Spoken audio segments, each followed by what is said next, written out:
Welcome back to my channel. আশা করি প্রত্যেকে ভালো আছেন। আজকে আমি আপনাদেরকে খুবই ইফেক্টিভ একটা বশীকরণ দিব। আমি এই বিদ্যাটা ইউটিউবে দিতে চাচ্ছিলাম না, তারপরে দিয়ে দিচ্ছি, কারণ এটা কার্যকরী বিদ্যা মানুষে খুব কমই শেয়ার করে। এনিওয়ে, এটা আমি ব্যক্তিগতভাবে এটা দিয়ে কাজ করি, তারপর আপনাদেরকে আজকে দিয়ে দিচ্ছি। যাই হোক, প্রথম থেকে পুরো ভিডিওটা না টেনে শেষ পর্যন্ত দেখুন। আমার চ্যানেলটা সাবস্ক্রাইব করবেন, লাইক কমেন্ট শেয়ার করবেন। ব্যক্তিগত যে কোনো প্রয়োজন বা যে কোনো কাজের জন্য স্ক্রিনে দেওয়া নাম্বারে সরাসরি ফোনে, হোয়াটসঅ্যাপে অথবা ইমোতে যোগাযোগ করে যে কোনো কাজ করাতে পারবেন, দেশে বা দেশের বাইরে থেকে।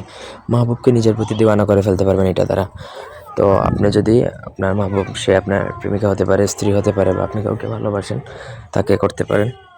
তো এটার জন্য অবশ্যই তার ব্যবহৃত কাপড় প্রয়োজন। তার ব্যবহৃত কাপড়ের মধ্যে এই নকশাটা যে কোনো শনি মঙ্গলবার দিন পাক পবিত্র হয় আপনাকে তার ব্যবহৃত কাপড়ের মধ্যে লিখতে হবে। এক কালার কাপড় হলে কাপড় লাগবে, যাতে এটা লেখা যায়, লেখাটা বোঝা যায়।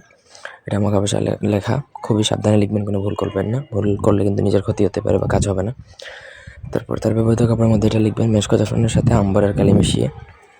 দুইটা কালি একটু এক্সপেন্সিভ হবে, তবে এটা একবার করবেন, একবারই কাজ হবে। বন্দুকের গুলি মিস, আপনার কাজ মিস হবে না।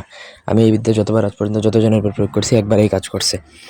তো নকশা লিখবেন, নিচে নাম লেখার প্রয়োজন নেই, লিখলেও লিখতে পারেন, কারণ তার ব্যবহৃত কাপড় আছে, নাম লেখার প্রয়োজন নেই।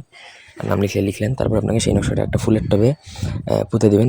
সেই ফুলের টবটা আপনার বাসায় রেখে দিবেন বা আপনার বাড়ির আশপাশে রেখে দিবেন। ব্যাস, কাজ শেষ। 72 ঘন্টার মধ্যে আপনার কাজ হবে। 1 মিনিটও এদিক সেদিক হবে না, এর আগেই কাজ হবে। কিন্তু এটার সর্বোচ্চ ডেডলাইন বা সময় হচ্ছে 72 ঘন্টা। মানে 3 দিনের মধ্যে আপনার কাজ হবে, আপনার কাঙ্ক্ষিত ফলাফল পাবেন কোনোভাবেই। কিন্তু এটা মিস্টেক হবে না বা এর কোনো ব্যতিক্রম হবে না। আশা করি বুঝাইতে পারছি। কোনো অংশ বুঝতে অসুবিধা থাকলে কমেন্ট করে জানাতে পারেন। ব্যক্তিগত যে কোনো কাজের জন্য আমার সাথে যোগাযোগ করতে পারেন স্ক্রিনে দেওয়া নাম্বারে, সরাসরি হোয়াটসঅ্যাপে। ধন্যবাদ।